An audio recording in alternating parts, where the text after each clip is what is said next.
Hello all, simple and easy bachelor special chicken కుష్కా rice అండి. దీనికోసం stove మీద ఒక కుక్కర్ పెట్టుకొని కుక్కర్లో ఆయిల్ కానీ నెయ్యి కానీ వేసుకొని అది బాగా హీట్ అయ్యాక చూపిస్తున్నటువంటి మసాలా దినుసులు యాడ్ చేసుకోండి.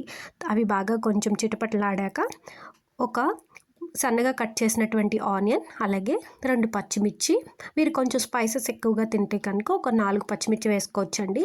తర్వాత కొద్దిగా పసుపు, ఉల్లిపాయలు మగ్గడం కోసం ఒక టేబుల్ స్పూన్ సాల్ట్ వేసుకొని, తర్వాత 1.5 టేబుల్ స్పూన్ అల్లం వెల్లుల్లి పేస్ట్ వేసుకొని బాగా పచ్చివాసన పోయేదాకా ఫ్రై చేసుకోండి. ఈ చికెన్ కుష్కాకి మెయిన్ ఇంగ్రీడియంట్ టమోటాస్ అండి.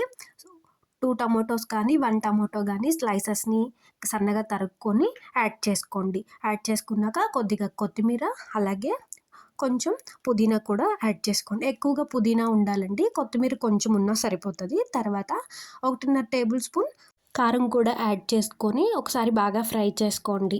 మొత్తం అంతా బాగా కలిసాక 1 టేబుల్ స్పూన్ ధనియాల powder, 1/2 table spoon garam masala కూడా వేసి ఒకసారి బాగా కదుపుకోండి. ఇప్పుడు చికెన్ వేసుకోండి. నేను 2 కప్స్ రైస్కి ఒక 300 గ్రామ్స్ చికెన్ అయితే తీసుకున్నానండి. సో చికెన్ కూడా వేసుకోండి. నేను 2 కప్పుల రైస్, కడిగి పెట్టుకున్నటువంటి రైస్ కూడా వేసి 3.5 కప్స్ వాటర్ వేసానండి. ఎందుకంటే చికెన్లో కొద్దిగా వాటర్ ఊరుతాయి కాబట్టి. మీ దగ్గర చికెన్ మసాలా ఉన్నట్లయితే అది కూడా వేసుకోండి. చికెన్ మసాలా ఆప్షనల్ అండి. ఈ స్టేజ్లో మీకు సాల్ట్ సరిపోకపోతే కనుక యాడ్ చేసుకోండి. తర్వాత కుక్కర్ మూత పెట్టేసి 3 విజిల్స్ రానివ్వండి. కుక్కర్ పూర్తిగా చల్లారాక మూత తీసి వేడివేడిగా సర్వ్ చేసుకోండి. తమిళనాడు స్పెషల్ అయినటువంటి కుష్కా బిర్యానీ అయితే రెడీ అయిపోయిందండి. Thanks for watching. Bye bye.